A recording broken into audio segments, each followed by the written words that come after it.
Hello my dear student, how are you all? I hope you all are doing well. और आज हम class 9th की Beehive की बहुत ही famous poem the rain on the roof का इस वीडियो में डिस्कस करेंगे, जिसमें मैं आपको समरी और पूरी जो पोइम है वो लाइन बाय लाइन बताऊंगी। तो चलिए स्टार्ट करते हैं। तो सबसे पहले मेरे स्टूडेंट्स, यहाँ पर हम सबसे पहले इस पोइम का इंट्रोडक्शन समझेंगे कि बेसिकली ये पोइम किसके बारे में और इस पोइम के बारे में आखिरकार कहा क्या जा रहा है।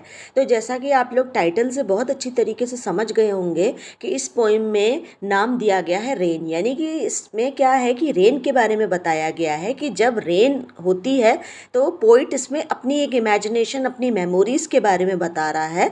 तो इस पूरी पोइम में उसने रेन का इमेजिनेशन किया है कि जब उसकी छत के ऊपर रेन की बूंदें गिरती हैं और टप टप टप टप की आवाज़ आती है, तब उसको कैसा फील होता है। साथ ही इसमें उसने अपनी कुछ चाइल्डहुड मेमोरीज को भी इसमें इन्वॉल्व किया है। उसने अपनी इस पोइम में अपनी मदर को याद किया है, जो कि अब इस दुनिया में नहीं है, और अपने भाई बहनों के साथ जो वक्त उसने बचपन में बिताया है उसको भी इस पोइम के थ्रू उसने याद किया है। तो चलिए सबसे पहले हम इसके इंट्रोडक्शन को एक बार रीड कर लेते हैं।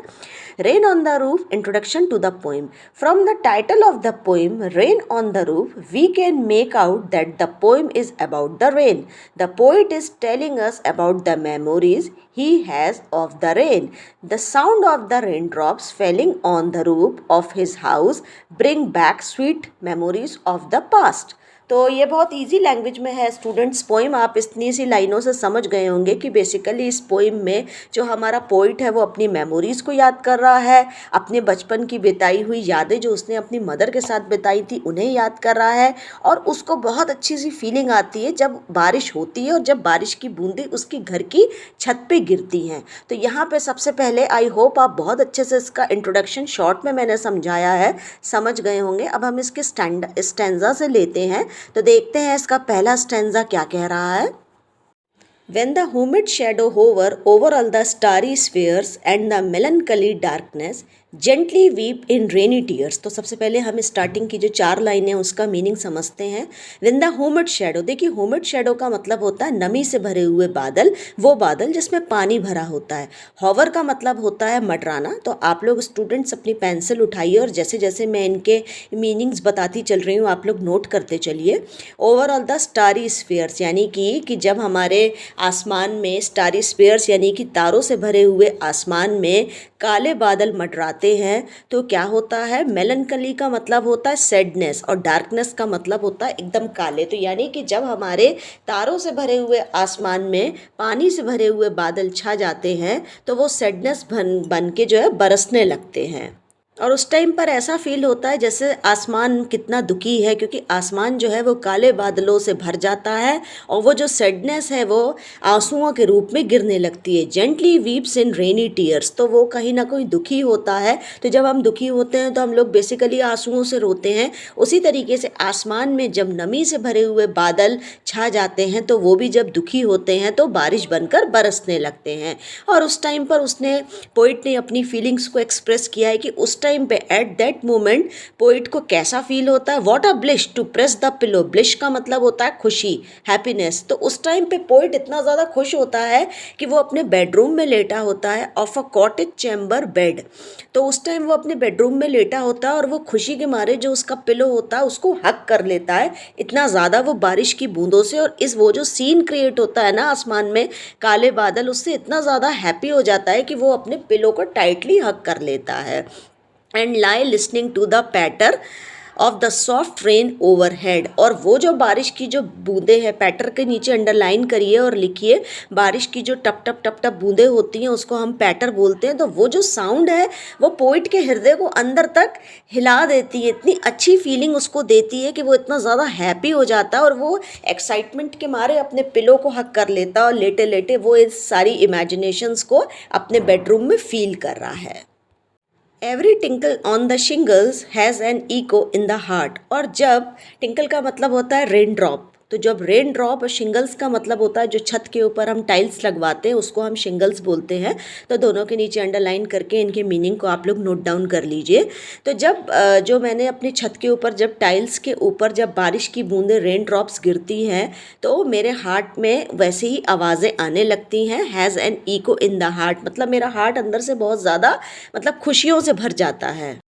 And a thousand dreamy fancies into busy being start. और जब मैं इस टाइप के सीन को देखता हूँ, बारिश की बूंदों को फील करता हूँ, तो कितनी सारी हज़ारों जो मेमोरीज़ हैं, हज़ारों जो फैंसीज़ हैं, जो सपने हैं, वो मेरे माइंड में स्टार्ट हो जाते हैं। And a thousand recollections weave their air threads into woof. और कितनी सारी रिकलेक्शंस का मतलब होता है बच्चों पुरानी यादें। ऐसी कितनी सारी पुरानी यादें हैं हज़ारों, जो कि मेरे माइंड में आने लगती हैं। बिल्कुल वैसे बूफ का मतलब होता है जैसे हैंडलूम में हम लोग कपड़ा बनाते हैं तो धागे जुड़कर, एक एक धागा जुड़कर एक पूरा कपड़ा बनता है। तो उसी तरीके से जैसे जाल से और एक एक धागे से जुड़कर एक कपड़ा बनाया जाता है, उसी तरीके से धागों का जाल मेरे माइंड में बनने लगता है। मतलब कि जो मेमोरीज़ है वो रिकलेक्ट मेरे माइंड में होने लगती हैं, बिल्कुल वैसे ही जैसे जाल सा। As I listen to the patter, ऐसा मेरे संग कब होता है? जब मैं बारिश की बूंदों को अपनी घर की छत पे टप टप टप टप जब आवाज़ सुनता हूँ, पैटर, तो ऐसी फीलिंग मेरे माइंड में आती है। अब हम आ जाते हैं स्टूडेंट अपने लास्ट स्टेंजा पे। ये जो है इस पोइम का लास्ट स्टेंजा है, तो देखते हैं पोइट इसमें क्या कह रहा है। Now in memory comes my mother as she used in years agone. जैसा कि उसने सेकंड वाले स्टेंजा में आपने देखा था, बताया था कि जब मैं रेन की बूंदों को सुनता हूँ तो कितनी सारी मेमोरीज़ हैं जो मेरे माइंड में रिकलेक्ट हो जाती है। तो यहाँ पे वो कौन सी मेमोरीज़ है जो रिकलेक्ट होती है, इस वाले स्टेंजा में पोइट हमको बता रहा है। तो यहाँ पर क्या है, अपनी मदर को वो याद करता है। To regard the darling dreamers ere as she left then till the dawn. यानी कि डार्लिंग ड्रीमर से मतलब है पोइट और पोइट के भाई बहन, और डार्लिंग का मतलब होता है प्यारे, और ड्रीमर्स का मतलब होता है सपने देखने वाले। तो यहाँ पर ये मतलब है कि जब बारिश होती थी तो जो पोइट की मदर है वो अपने प्यारे बच्चों के संग मैक्सिमम समय बिताती थी। और वो जो समय पोइट की मदर ने पोइट के साथ बिताया, वो इस वाली पोइम में उस सारे समय को, बिताए हुए पल को जो उसने अपनी मदर और भाई बहनों के साथ बिताया, वो उसको याद कर रहा है। और वो बताता है कि जब बारिश होती थी तो उसकी मदर जो है पूरी पूरी रात अपने बच्चों के पास आकर बैठ जाती थी, क्योंकि उनको मालूम होता था कि सुबह वो नहीं मिलेंगे, क्योंकि शायद या तो पोइट की मदर कहीं जॉब कर रही हैं या फिर बच्चे स्कूल जाएंगे, कुछ भी हो। तो इस तरीके से वो बहुत प्यारी तरीके से अपने बच्चों को रात भर देखती रहती थी। O I feel her fond look on me as I list to this refrain which is played upon the strings by the patter of the rain। तो यहाँ पर एज आई लिस्ट, लिस्ट से मतलब है यहाँ पे लिसन, कि जो पोइट की मदर थी वो पूरी पूरी रात बड़ी अच्छी तरीके से बहुत पेशेंसली अपने बच्चों के साथ बैठी रहती थी। तो यहाँ पे फॉन्ड लुक मतलब उनका जो निहारने का अंदाज था, वो जो है पोइट इस समय पे याद कर रहा है। रिफ्रेन का मतलब होता है जब ये सारी चीज़ें होती हैं तो रिपीट हो जाती है, तो रिफ्रेन का मतलब है रिपीट होना। आगे पोइट कहते हैं कि ये सब मेमोरीज मुझे कब याद आती है। यहाँ पे फिर से उन्होंने दोबारा से ये वर्ड रिपीट किया है, श्रिंगल्स, यानी कि जब मेरी रूफ पर, मेरी छत पर बारिश की बूंदें गिरती हैं तो मुझे बारिश की जो पैटर्स होती हैं उसकी जब आवाज़ मेरी छत पर गिरती है, जब बारिश होती है, रेन ड्रॉप्स, तो मुझे वो सारी मेमोरीज जो मैंने अपने भाई बहनों और मदर के संग समय बिताया था वो याद आ जाता है। तो स्टूडेंट यहाँ पर इस पोइम में 3 स्टेंजा थे। आई होप आपको सारे स्टेंजा लाइन बाय लाइन अच्छे से समझ आ गए होंगे। अब बात कर लेते हैं इसकी पोइटिक डिवाइस के बारे में। तो इस पोइम की अगर हम बात करें तो इसमें एल्टरेशन और पर्सोनिफिकेशन का यूज़ किया गया है। जैसा कि आप फर्स्ट स्टेंजा में देखिए, हुमिड हावर, तो इसमें एच और एच बार बार रिपीट हुए हैं। सेकंड वाली रो में देखिए स्टेरी स्पेयर्स, तो यहाँ पर भी एच बार बार रिपीट हुआ है।